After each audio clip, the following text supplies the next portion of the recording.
Check. Hi, everyone. I'm Scott Bodarky. I am appreciative of this opportunity to speak to you all. I am aware of being a man.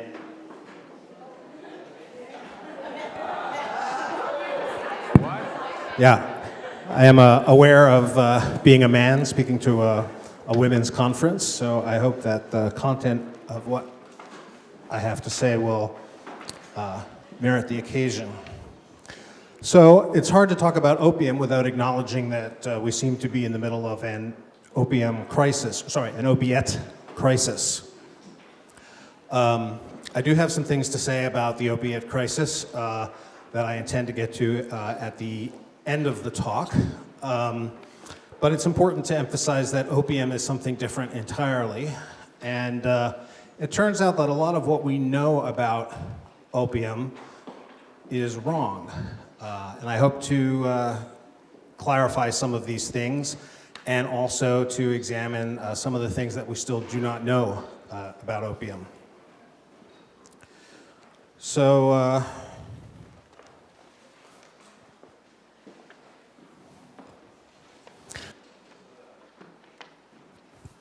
this is a picture of an elderly woman and a friend smoking opium. There will be a lot of images like this showing aspects of opium culture as we go. So here are some numbers about opium. Some interesting components are that only about 10% of opium smokers were addicted. There's an Indian study which is mentioned there, but there are also other sources of evidence that suggest this. In China, apparently, there were about 20 million people who smoked opium at the end of the 19th century, and about 2 million who were addicts. That number is significantly less than heroin users, where the number of addicts is believed to be about 23%, which is still a much lower number than one would suspect. It turns out that there's a significant proportion of people who are using heroin who are not addicted. Let's see. Another interesting point here is that the number of known overdoses from smoking opium is 0. Basically, you can't do it. You can eat opium and kill yourself that way, but from smoking it, there have never been any overdoses. And then lastly, at the bottom there, you see that 80% of the opiate consumption, I think that it's safe to say that's pharmaceutical opiates, consumed by Americans in the world is 80%, even though we only represent 5% of the world's population. So the pharmaceutical opiate crisis that's going on right now is a uniquely American problem at the moment. Opium's been around for a long time. The word basically comes from various ancient words for juice. It's the juice of the poppy. The name of the plant is Papaver somniferum, and the papaver actually shares its origin with the word pap, as in baby food, because it was commonly used to relieve the pain of teething and in young children and induce sleep. There are a number of words in our culture which are derived from opium culture. To be hip or to be a hipster is a reference to smoking opium. Hop, being all hopped up. The phrase burning the midnight oil can also refer to opium, although it also can refer to the habit in the Middle Ages of actually waking up in the middle of the night and getting some work done. For many, many hundreds of years, people slept in two separate spans of time during the night. Being on the nod is a reference to opiates, and having one's pad, particularly a crash pad, and having a yen. A yen is the Chinese word for craving for opium. It seems as though every few years there's another archaeological find which dates the beginning of opium use as being even further back than was previously supposed.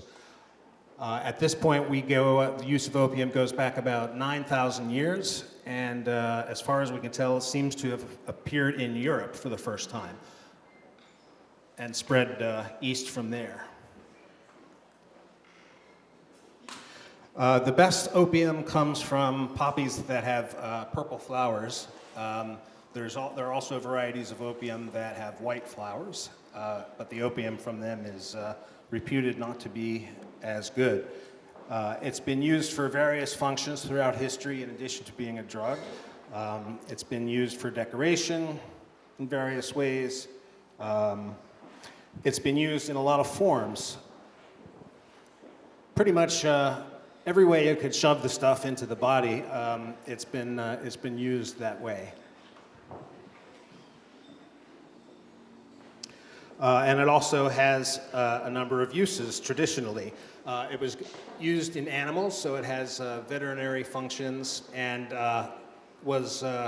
had various tonic effects. It has a reputation for protecting against colds and fevers. Opiate users frequently don't get them. I am not aware of any scientific studies that have been done about this, but it's common to its reputation. Opium was also used in Europe quite a bit for a variety of functions.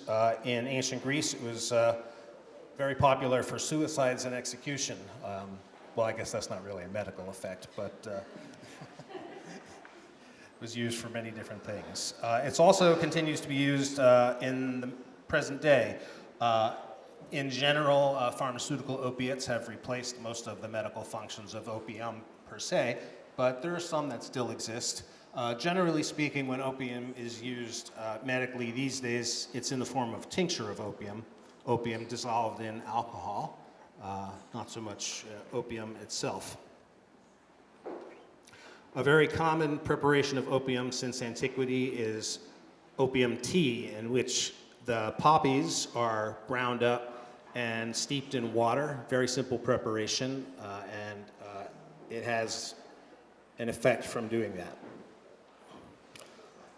Also, tinctures of opium really have come about since Paracelsus in the late 15th century, early 16th century, developed the formula. Of course, first distillation had to be discovered before tincture of opium could be formulated, and that's been around since the Middle Ages. Smoking of opium, or smoking in general rather, is an interesting subject. I see a lot of references to smoking, particularly in Europe, not having developed until the finding of the New World. The Native Americans, of course, smoked in pipes quite a bit, tobacco in particular. And so there's a story told that smoking really didn't come to the Old World until after the New World is discovered. Nevertheless, there do seem to be references all over the place that smoking did exist in the Old World, so there's a bit of a conflict in the record there. But one thing we can definitely say, and that is that after the discovery of the New World, smoking really spread. It took hold in Europe and spread east, and the smoking of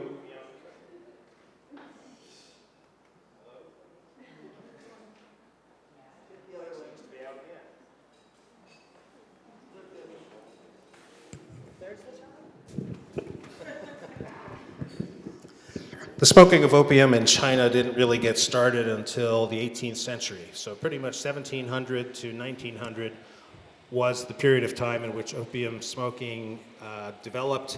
And it actually evolved over a long, slow arc, as we'll see shortly.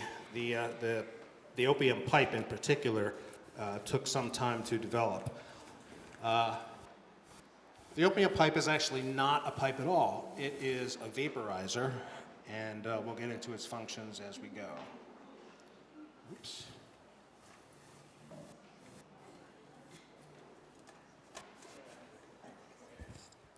Yeah, so this is a reasonably well-off gentleman smoking his opium pipe. This is probably in his own home.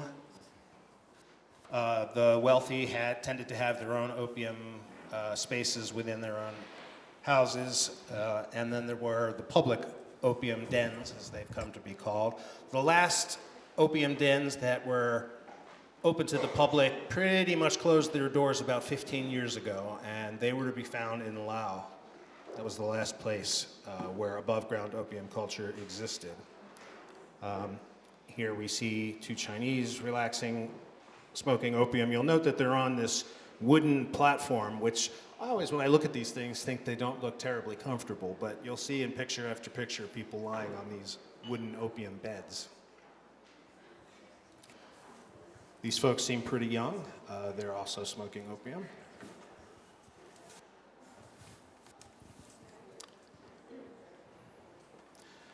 This is an interesting picture. This is a Chinese man smoking opium. The woman seated behind him is probably his first wife, and the younger woman seated next to him is probably his second wife. And here we have some beggars smoking opium, much less opulent surroundings. Opium tends to be grown in places where it can be seeded in the fall and overwintered. It comes up in a juvenile form called a rosette. The rosette can actually survive the snow, so the snow lies on top, and then in the spring, the plants really take off. Plants that are seeded in the fall and overwintered tend to become much larger than plants which are actually seeded in the spring. Just to be clear, the opium poppy, Papaver somniferum, is the same poppy that's being grown in every little old lady's garden across the United States now. It's ubiquitous in the environment. There is no wild opium poppy. The species that gave rise to the cultivar, the opium poppy, is still really not known. There is quite a lot that goes into growing the poppies that are going to be used for opium. And here we see some of the factors that affected the yield. Perhaps the best source for information about how poppies were cultivated for opium lies in a 19th century document that I have a copy of from the British Raj, which describes how the poppies were grown. The opium industry still exists in India today for medical purposes, but it's unclear to what degree the practices remain the same. Medical opium has to have at least 10% morphine in it, and there are different methods that are used to develop those plants. The concept of terroir is become known in the context of wine and wine grapes. It has to do with all the various factors of the environment in which a plant is grown that affect its output. So wine, some say that they can actually tell where in a vineyard the wine the grapes that produce the wine were grown. And terroir also is obviously a factor in cannabis cultivation, and it's definitely a factor in opium cultivation as well.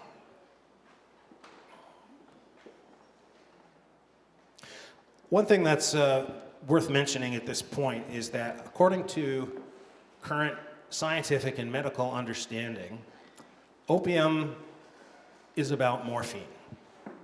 Morphine is the alkaloid which is responsible for the effects of interest. There's also codeine, which occurs in opium, but although it has slightly different pharmacodynamics, codeine basically metabolizes into morphine in the body, and its effects occur from there. So it really is morphine that is responsible for the effects of opium as far as modern science understands it. As we'll see as we go on, that's not actually the case for opium, although this is not something that is well recognized. Pretty much in all of the modern reporting that you might encounter on opium, it is believed that morphine is the primary alkaloid responsible for the effects. But that appears not to be true, as we'll see. The poppies grow through the spring and flower, and then at a certain point the poppy petals fall off and leave behind these capsules, which take about 10 to 20 days to ripen, at which point the opium that's in them is ready for harvest. The opium is actually the sap of the opium poppy. The sap is actually formulated in the roots. The alkaloids are formulated in the roots, and then pumped up through the plant. And as part of its harvest practices, there were, the typical method was to incise the poppies in the afternoon with special knives. The sap would ooze out of the wound and congeal on the surface of the poppy plant. And in the morning, the next morning, they would come back and actually collect the opium from the opium pods. When they were working, they would actually they would start at one end of the field and move backwards through the field, slicing the poppies as they went in order to avoid brushing the congealing opium off of the poppies.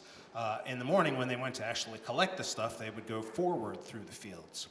Now, the traditional method of harvesting opium is extremely labor intensive. At the bottom there, you can see it takes 20,000 opium capsules to produce 1 kilogram of raw opium, representing 200 to 300 hours of work. Now, here we see the special knife that's used for scoring the pods. Here on the lower left, if you look carefully there, you can see that there are 6 very small, sharp blades on that knife, and they produce the very characteristic cuts that you see with 6 gouges running in parallel. And then this much larger knife at the top is the knife that would be used to scrape the opium off of the opium pods. This looks to be an opium field in Afghanistan. There you see a fair amount of opium on the special knife. This cartoonist had a point of view with regard to opium use. The modern method, which is exemplified by most of the medical poppies that are grown today are grown in Tasmania in Australia. And there they just allow all of the poppies to dry in the field, and then they come and they just scoop them all up, they grind them up, and they extract them. So there's an interesting question here, which is, why does the very labor-intensive traditional method of harvesting opium exist? My theory about it is that it's because of the character, the alkaloidal profile that one gets in the opium that's harvested. By collecting the plants and grinding them up, it's a different alkaloidal profile. Now, it may also be that in the old days they just didn't have the filtration technology that we have today, but it's an open question. The result of scraping the pods is called raw opium. It's basically just the plant sap that has evaporated in order to form a jelly-like mass. The stuff would be mashed together and to form balls, which would be allowed to dry. Needless to say, there were possibilities of adulterating the raw opium, and so there were various ways of testing the raw opium, when it was being purchased for further processing. Here we see some packages of raw opium. Number 1, the opium on the left, that's Indian opium. I believe number 2 is Turkish opium, and number 3 is Chinese opium. They actually grew a fair amount of opium in China. But the Indian opium was the best. And in fact, not all Indian opium was the same. The best opium was believed to come from the Patna and Benares opium plants. There was also Malwa opium, which also came from India, but was not as highly regarded. So here we see some illustrations of opium and its packaging. This is all Indian opium. This is Chinese opium. And then we have 2 pictures of Persian opium. So raw opium, you can smoke it, but it's very problematic. You basically wind up with big cinders. It doesn't taste very good.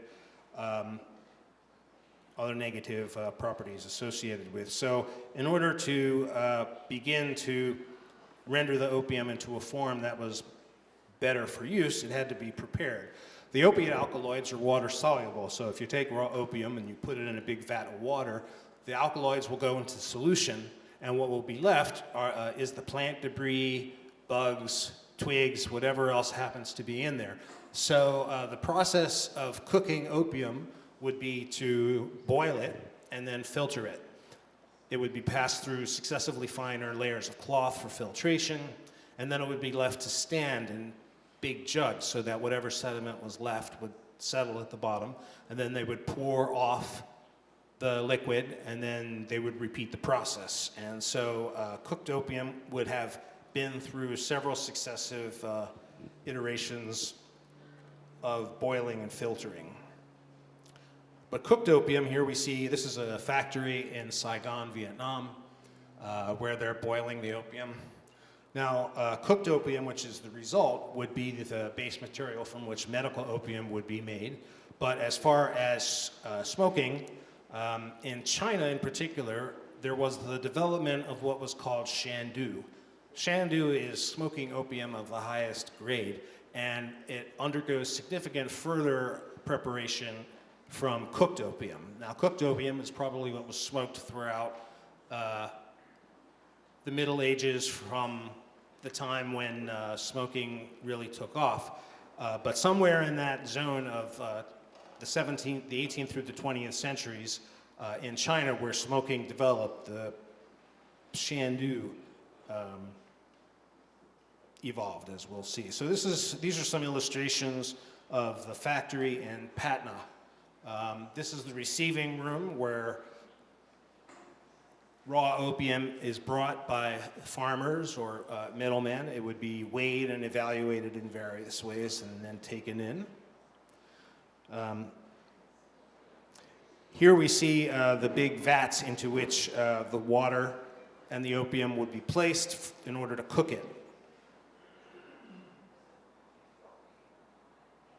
Here they're balling the opium up. And here it's being laid out in orderly rows to dry. And then here we have the warehouse in which the cooked opium was stored. And you may be starting to get a sense of the scale at which this was happening.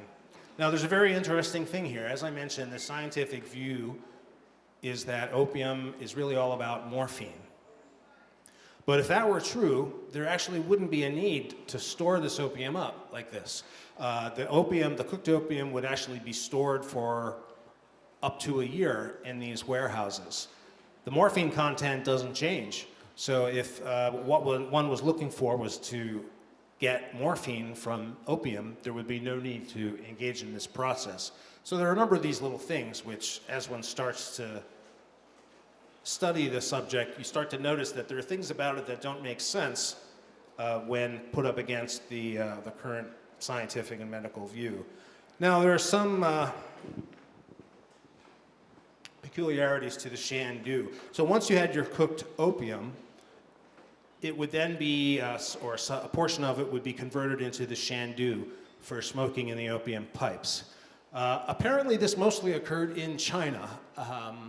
I had actually, for a long time, thought that the shandu was being made in India, but I've recently come into some additional reference material on the subject, which suggests that it's all happening in China. Frequently, the initial soaking of the cooked opium would be in some booze, and then it would undergo more iterations of what we already saw in the development of cooked opium. So once again, you'd put it in water, bring it to a boil, filter it, reconcentrate it. The Chinese believed that the quality of water was important, and then this would be continued through various iterations until it got to the toasting phase, in which the opium would be sort of slathered onto these heavy iron plates, and then it would be inverted and placed over a fire which had been sprayed with ash. So first you build up the fire, then you put a layer of ash on it to contain the heat, and then the opium is inverted and placed over it. You get this bubbling, toasting, crisping effect that happens, so the very top layer of the opium becomes toasted. They would then pull the stuff back off, pull up this layer of toasted opium, and then put it back on the fire and toast another layer. And then they would pull it off and pull up that layer, and then back it goes. And this happens sequentially until the opium on the metal plate has been gone through, and what you have are all of these sheets of toasted opium, which would then be crumbled up, put into water and once again boiled and filtered. The toasting was viewed as being critical for the perfume of the opium and various of its aesthetic characteristics. Yeah, there was an experiment where the Europeans tried making shandu and skipping the toasting phase, and the Chinese refused to smoke it. Now here is where we get to the real heat of the matter. The shandu would be left for long periods of time, just like the cooked opium was in India. And again, if all we're interested in is the morphine content, why do that? Well, the answer seems to be that as the opium was stored, it underwent a two-phase fermentation process. There's an initial fermentation in which a lot of moisture is lost and the mass reduces. You wind up with, in the first week, you lose half of your volume. And then there would be colonization of the opium by various aspergillus molds, and the second phase of the fermentation. So there's basically several processes that are going on here. There's the fermentation itself, and also the colonization with aspergillus molds would be likely to produce secondary metabolites. So there's some sort of alchemical change that's happening with this opium. It is no longer the crude or cooked opium that was all around in the plants of India. Now, the analysis of opium by chemists in the 19th century was occurring in Europe. What's unclear to me is whether those chemists knew about shandu at all. They were probably getting opium from the opium plants and studying it, not realizing that the smoked opium that was being consumed in China had undergone an additional process. So we really have no idea what's present in opium that has been fermented in this way. It's possible that opium alkaloids, which are already known to be present in very small amounts in opium, were present in much larger amounts, or it could also be that there are compounds present in shandu which are completely unknown to previous analysis, and that could be in there. In any event, there would be this stuff that was produced called the shandu. It could be in varying textures from liquid to gum, but you basically needed it to be fairly liquid in order to work with it. The longer it sat, the better it got. 3-year shandu was considered to be the best, but as it says here, people would bury their shandu in the ground to allow it to ripen even further for many, many years.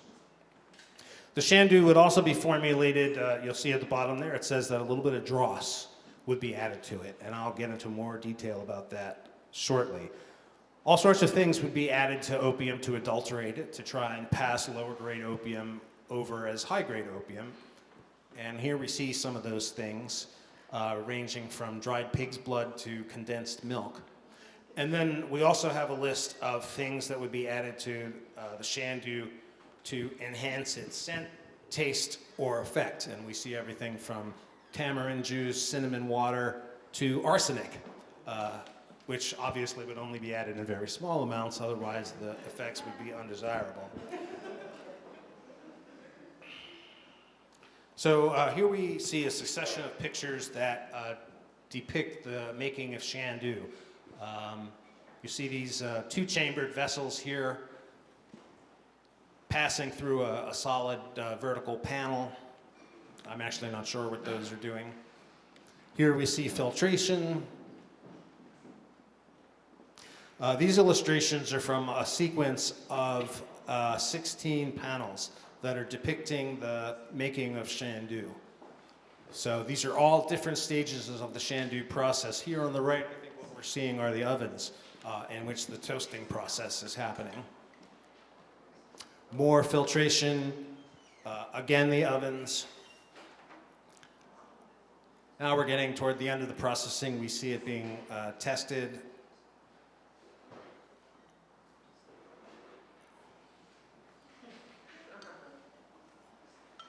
Here are two illustrations that I located about the one on the right there is actually from a processing document from the 19th century, instructing on the preparation of shandu I really have no idea what's going on there, but it's a complex drawing. On the right, we have a more modern depiction of the process. What we see is that it's very complicated, very time intensive. A lot of work went into this. The question again is why? If all it's about is morphine, there's no real explanation for this. So here we see what's called a layout. There would be a tray, and on the layout, on the tray would be the various paraphernalia. So here we see an opium box, which contains the opium, and an opium pipe. This particular pipe is the melon hammer style of pipe, popular in Southeast Asia. At the end, you see sort of a fist clutching a ceramic bulb. The bulb is called the dao, and it's where the opium is smoked. This is an opium establishment in Shanghai. You can see a few people peering off the balcony there if you look closely. Some opium smokers with a fairly elaborate layout. As you'll see, the accoutrements for smoking opium were very elaborate and very refined. There would be just an enormous amount of craftsmanship that would go into the fashioning of these things. Here's an illustration of opium smoking in New York from Harper's Magazine.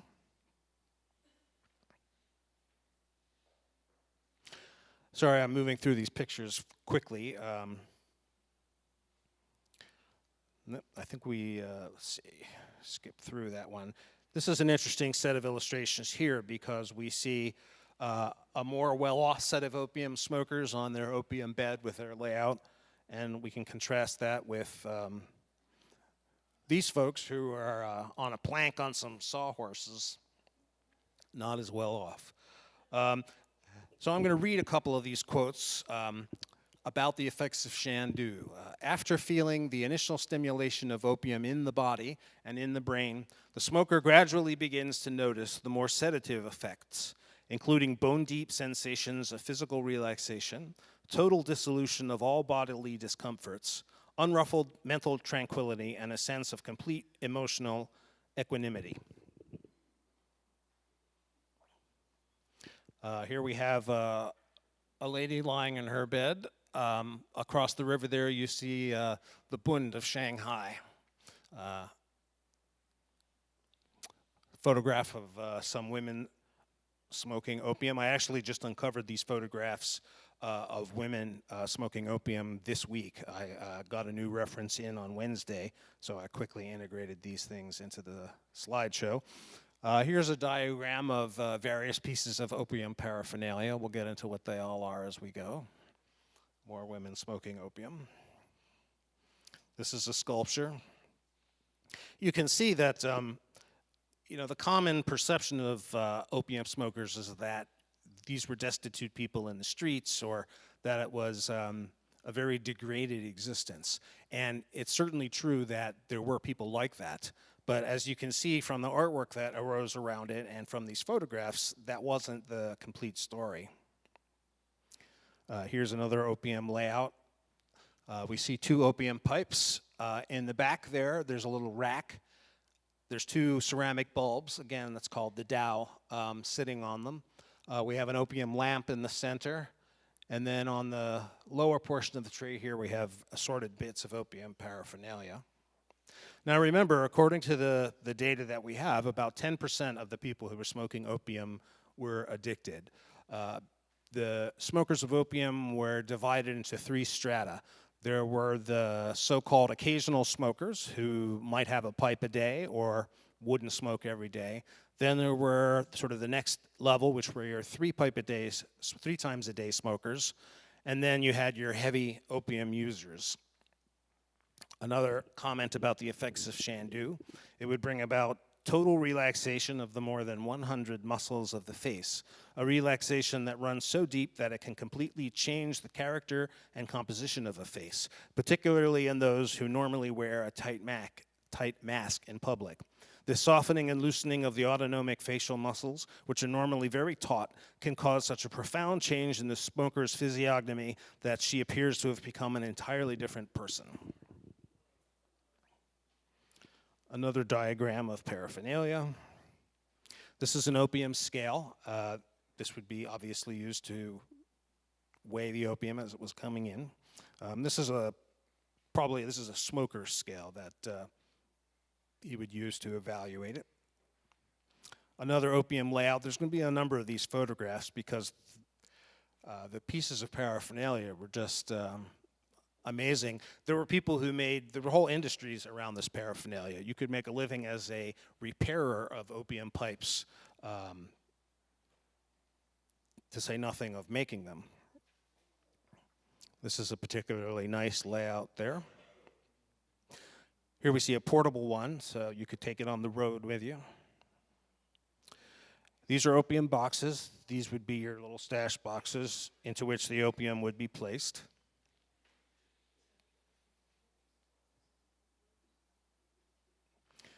Here we see one with a sliding lid, and that spoon seems to have seen some recent use as far as from when this picture was taken.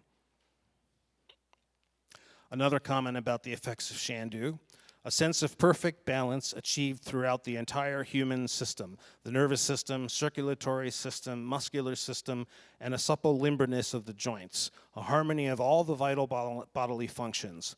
All of the senses are instantly clarified and sensitized. Impressions are intensified but more deliberately drawn. Eyesight grows sharper and more brilliant, with more penetrating vision. The sense of touch is heightened, and the sense of hearing catches more distant sounds, finer vibrations, even the smallest noises. This enhancement of external physical sensitivity is accompanied by an enormous sense of internal rest, imparting a deep quietude to the entire being. These effects are quite different from what is to be found from pharmaceutical opiates. They're just different. This is a different thing. More pictures of the paraphernalia. Here's a sequence of opium pipes. Now, the interesting thing about the opium pipe, as I think I mentioned, is that it's actually not a pipe at all. It's a vaporizer. The opium would be fashioned into what was called a pill. It would be taken up. It would generally, the Shandu would be in a liquid form. You would actually scoop it up on a needle, and then you would work it over the flame, twirling it to evaporate the moisture out to form it into a gum. Then the needle goes into the liquid again, and the process continues as you build up a pill. Then the pill would actually be rolled on a pallet or on a dowel, the ceramic bulb, until it was coned. You would eventually wind up with a cone of opium on the needle. Then you would insert the needle into the hole on the top of the dowel and withdraw it, leaving a donut of opium mounded up around that little hole. It would actually be called a little volcano. Then the pipe would be inverted and lowered down to the opium lamp. The opium would begin to vaporize.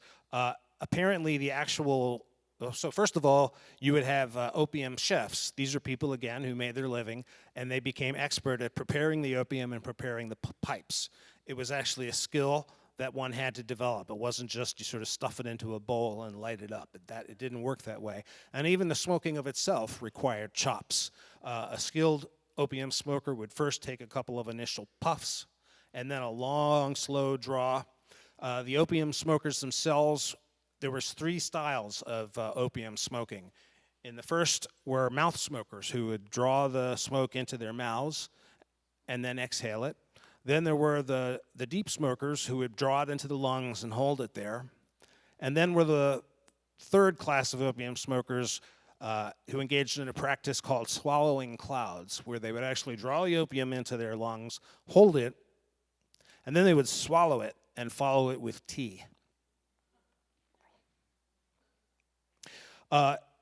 Pharmaceutical opiates actually suppress the libido, and they make it difficult to have an erection. So if you ever see a movie in which people are shooting up heroin and then they start having vociferous sex, it doesn't work like that. People who are hooked on pharmaceutical opiates don't really have much of a sex drive, and they don't really have very much functional capability. Opium, on the other hand, was legendary as an aphrodisiac, and it had many interesting functions, including the relaxation of the vagina and the rectal sphincter, It would actually, in high doses, it would disrupt menstruation. The paparavine, which is an opiate alkaloid, would stimulate erections, and yet the sensitivity would be reduced, allowing sex to go on for a long time. Here we see some opium pipes. Most of the opium pipes and other paraphernalia were destroyed. There were organized campaigns in which these pipes would be rounded up and then burned. So they're very rare. And most of the best examples of these opium pipes were actually not found in Asia. There were missionaries, American missionaries basically, who would go over to Asia and would acquire the most lovely pipes that they could find, and then they would bring them home and give it another few generations, and people would find in the Midwest, the American Midwest, would find these pipes, and they didn't know what they were. So in the 90s, they began showing up on eBay, and some perspicacious collectors who were tuned into it back in those days were able to pick up all of these opium pipes for a song. That is certainly no longer the case today. This is a particularly lovely pipe, as you can see. There's this little, what's called the hoodoo, or the node, is actually a node between two different segments of bamboo. The opium pipes, the best opium pipes, were made from bamboo, and they would become seasoned over a long period of use. So the opium residue would actually build up inside the pipe, and the longer that happened, the better the pipe became. And the best opium pipes have this little hoodoo sticking up. That would be these little poppy stalks with the decorated opium pods on the end.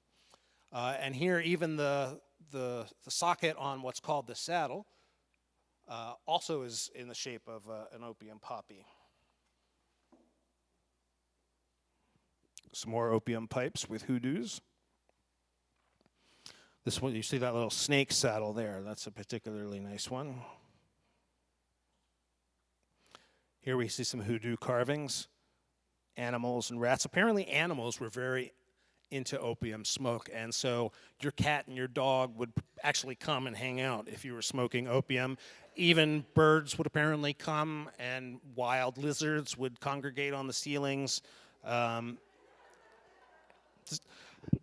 Anyone know what this is? That's right, this is a tobacco pipe. You'll see these called opium pipes. They are not.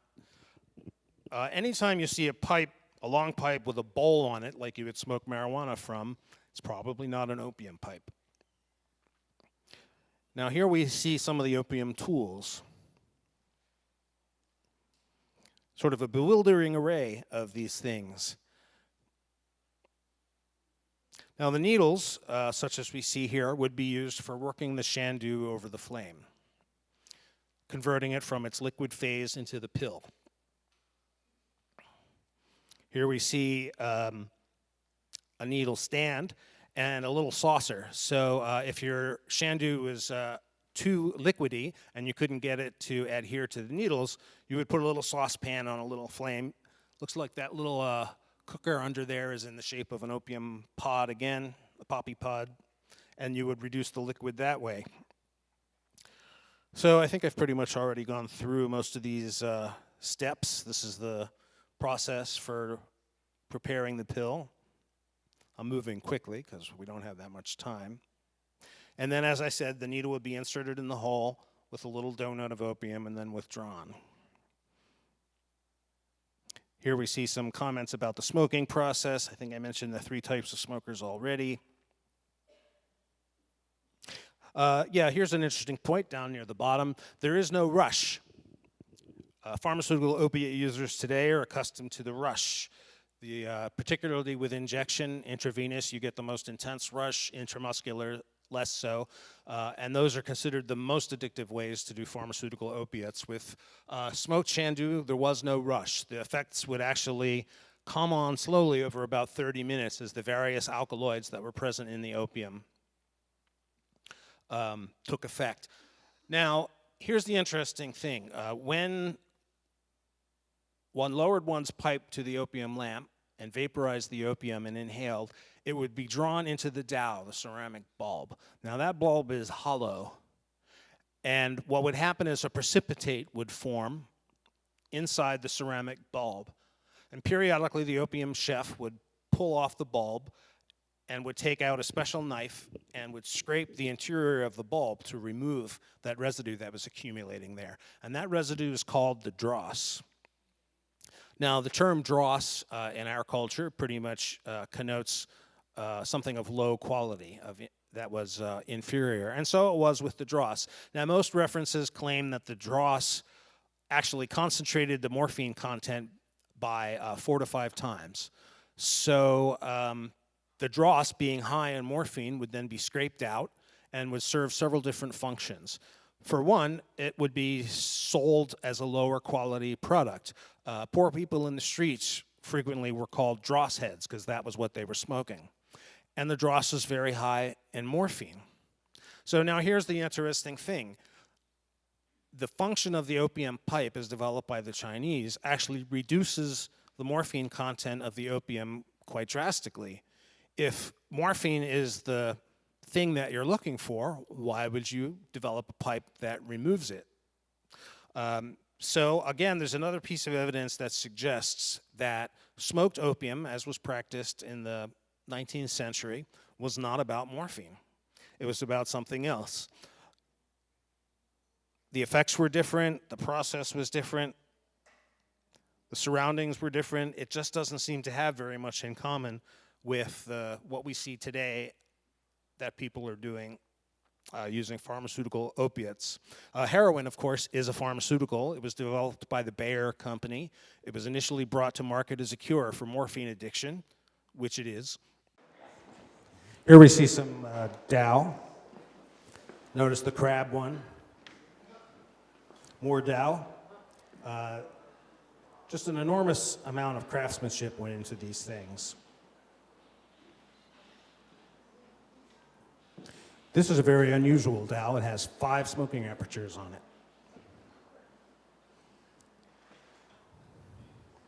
Oops.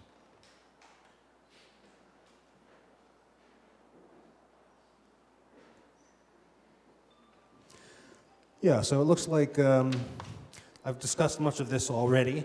The typical smoker is 3 to 15 pipes a day. The heavy smoker or the addict would be smoking 100 pipes per day.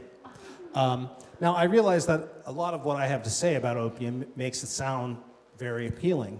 And certainly that's my reaction when I read about it. But there was a population of people who were addicted, and being addicted to opium is not a good place to be. So, you know, I feel like it's important as we deal with this epidemic that's going on in our culture that we understand factually where the stuff came from and what it was. And the picture that I see as I continue to do this research is that opium, like many other drugs, was a plant drug, which in its, the closer it is to being a plant, the less dangerous it is, the less concentrated it is, the less problematic it is. And particularly with this plant, as it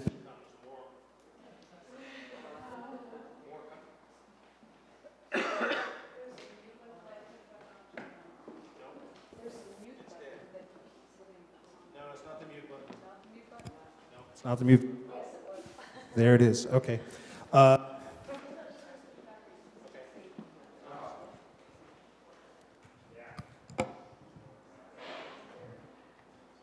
Okay.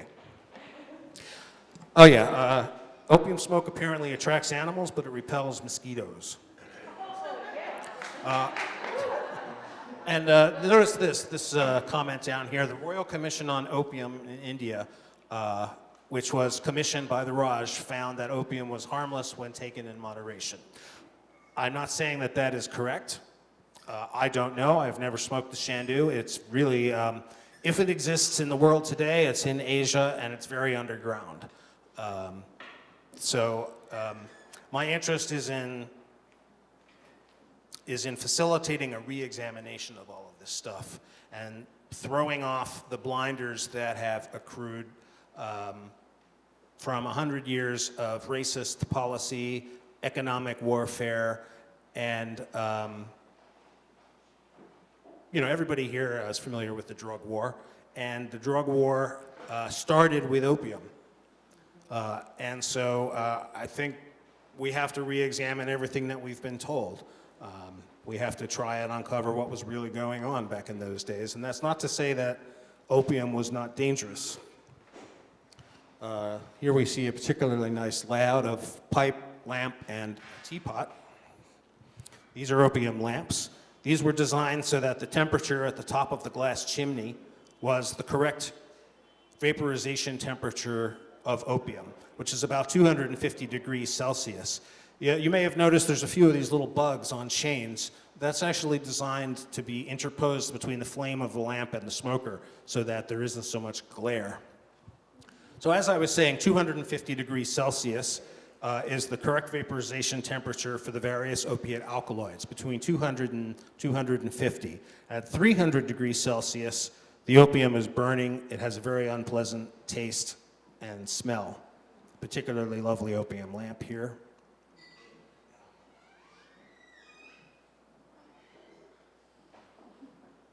This is a glass opium lamp and a portable opium lamp. So lamp tools, all of these scissors that you may see around are for the trimming of the wick of the opium lamp. And all of these little tweezers are for adjusting the wick of the opium lamp. Here we see some dowel scrapers. These would be used for removing the DOS from within the bulb. The straight scraper would be used for removing it from the collar on the saddle. This is an opium den in somebody's house, and the boy there is scraping the dross out. He was probably a servant, I would guess. Here we see some nice scrapers on a chain. Here we see tools for manipulating the dross. You get little brushes for sweeping it up, a little dustpan, and then you have the dross box, which are these little boxes with grates of various sorts on top. The dross would be deposited in there. Now, I mentioned that dross would be sold to the poor people. It would be sold out the back door to people in the street, but also dross was necessary for preparing the shandu. So dross from previous shandu would be mixed into a new batch of shandu in the amount of about 5 to 10%. So there was this constant it's almost like making yogurt, where you've got your starter culture, which comes from the old batch and is used in the new batch, and the process continues. So we have some more brushes for the dross, and you notice that there are these pallets. The pallets were used for rolling the pill, and those little slots and holes were used for cleaning the instruments, so particularly the needle. One interesting comment is that as the opium was placed on the dowel and smoked over and over and over again, what would happen is the hole on the top of the dowel would gradually enlarge. And so there were specific craftsmen whose job was to repair the dowel. They would actually generally put some material on the holes in order to make it small again so it could be reused. A set of dross boxes. Here we actually have a sponge. So you would moisten the sponge so that you don't see that on very many opium layouts, but in some contexts that would be useful. Here's a whole portable kit. Another illustration. More illustrations. These are Europeans smoking opium. This is a photograph of an opium den in San Francisco. Here we have a chart with the composition of opium. Water, sugars, organic acids, alkaloids. If you add up all the numbers, you'll see that they're around 70-75%. What is the other 25% of opium? Well, no one knows. It's actually never been answered. Aspergillus niger is explicitly mentioned in some of the 19th century documents about opium preparation. It is widely used in industry today, in the food industry, and also Aspergillus oryzae, also used. These are almost surely two of the microorganisms that were used in the preparation of the shandu. So what was in it? It's clear that, well, let's see. There's an interesting comment about the morphine content in the smoke. If you started with 200 milligrams of shandu, which would be containing about 20 milligrams of morphine, you'd get about 10 milligrams of morphine in the dross. and about 10 milligrams of morphine destroyed by the heat. So that's almost all the morphine. You would have a very small amount of morphine left in the smoke when you were absorbing it. So what were the compounds that were producing these effects? Nobody really knows. Let's see. There we go. This is the list of alkaloids that are known to be present in opium. I have looked into a number of these, and in some of them, their properties are known. Even though medicine basically views opium as being really all about morphine, a number of these, if you look them up, it does say that they have narcotic effects. Others of them, there's no information whatsoever about what effects they may have. And given the fermentation process, as well as the secondary metabolites from the aspergillus molds, it's possible that there are compounds in the opium, in the shandu, that nobody even knows about. But at the very least, we know that it was some sort of entourage effect based on everything that was in there. Now, patent medicines is another step of evolution. Anyone here heard of patent medicines? Now, most people's conception of what a patent medicine was snake oil. The term patent medicine generally connotes an inferior, adulterated, or fraudulent product. And in fact, that's true. That's what a lot of them were. But it's worth considering, well, why did the patent medicines exist? And the answer is that they were attempts by capitalists to differentiate their products from something that was very generic. And that very generic thing were preparations of opium, cocaine, and Indian hemp that you could go into the apothecary and buy and use as you saw fit. There was no doctor who was interceding between you and the drugs that you might want to take. There was no pharmaceutical company. It was a personal relationship between you and the substances. Let's see. In this numbers, we see that there are several estimates of addiction rates from folks back in the 19th century.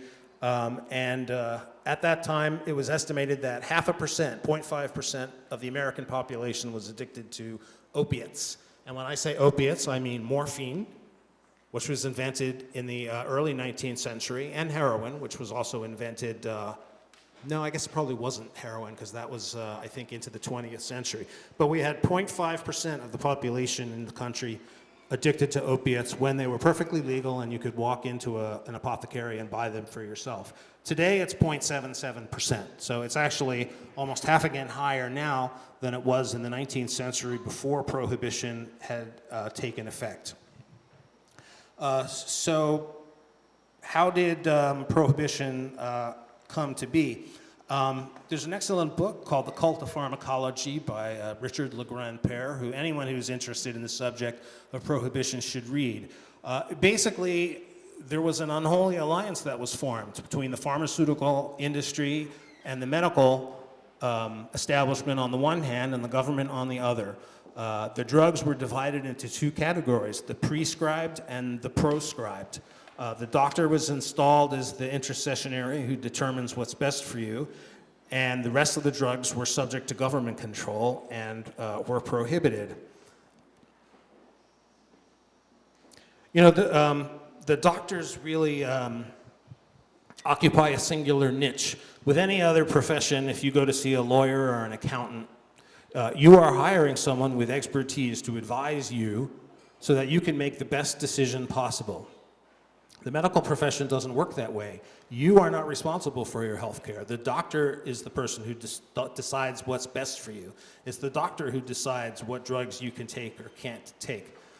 This is really, the term doctor itself comes from the Latin for church father. The doctors are descended from the priesthood.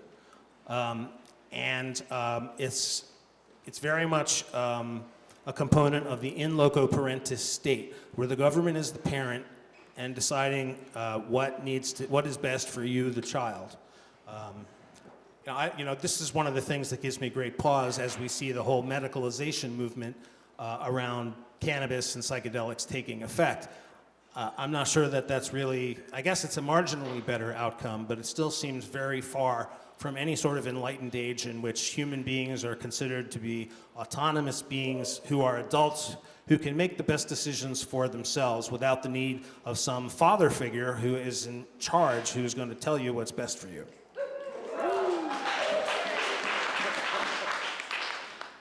So the opium was the first drug that was investigated by the scientific establishment. The very first alkaloid discovered was morphine. Opium is really the basis for the whole modern pharmaceutical industry. That's where it all started. Much of this work took place in the first 40 years of the 19th century. The UN Office on Drugs and Crime in 1951 reached the conclusion that the principal investigations conducted in the 19th century were incomplete and inaccurate. And that is still the science from which we're operating today in the world of opiates. So we've seen this. This is a chart of what are thought to be the 6 primary alkaloids in opium. As you see, as you move toward the morphine, you have increasing narcotic effects. As you move away from morphine, you have increasing reflex stimulation. Needless to say, the Shandu is optimizing for the right-hand arrow and not the left-hand arrow. It is minimizing the morphine content in favor of the other alkaloids. Now, of course, we have learned about opiate receptors. These were among the first neurotransmitter receptors discovered. For a long time, it's thought that there were the mu, kappa, and delta receptors. Now we know that there is also a zeta receptor. For a long time, the sigma receptor was thought to be an opiate receptor, but it's not. There are also some other categories of opiate receptors that may be there. The epsilon and lambda receptors are posited. And then down at the bottom here, we have a list of opiate subtypes. Now, different reference materials put forth different lists. You'll see a lot of reference to the NOP-ORL1 opiate receptor. That's also the kappa-3 receptor. This is a very fast evolving subject. There are also now what are called dimers or oligomers, in which different opiate receptors are found constellated, so they're actually operating together in various ways. It's a very complex system, and the sort of classical model for neurotransmission is like we've got a machine with some levers, and here's the serotonin lever. If we increase serotonin, you get a certain set of effects, and that's why the doctor gives you an SSRI.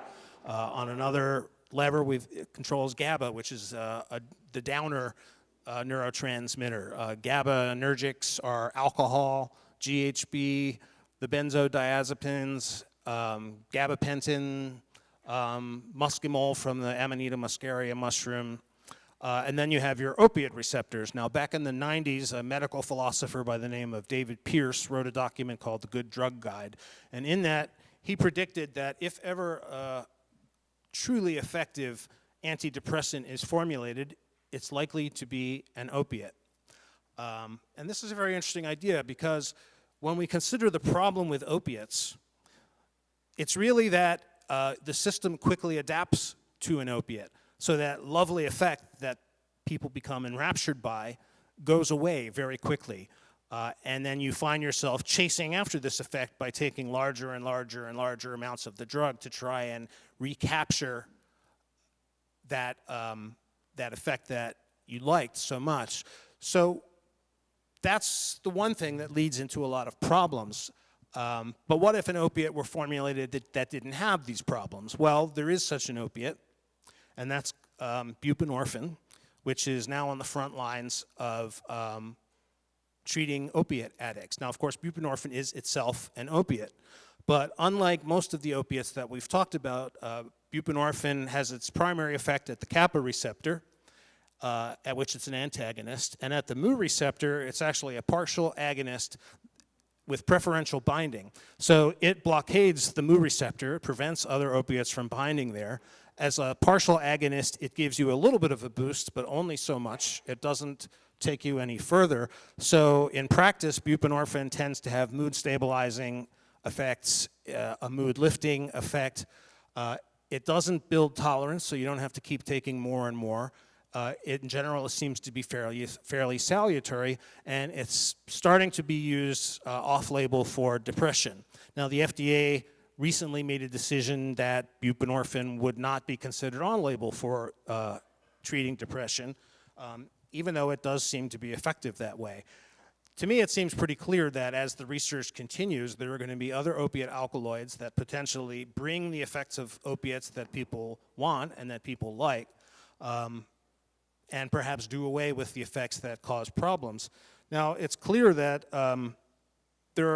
so this is a chart that I put together with opiate agonists, that is, that increase opiate levels, and antagonists. At the very top for the mu receptors are the receptors that are most well studied. How am I doing on time? Oh, all right. Well, I guess I should probably wrap it up then. Let me see if there's anything left here that I want to say. There's nobody immediately after me, right? I'm not stepping on anyone's time. So, yeah, so people should leave, you know. Should I stop? Yeah, okay. Well, I didn't get to make the comments about the drug war that I wanted to make and about the opiate crisis, but come talk to me later.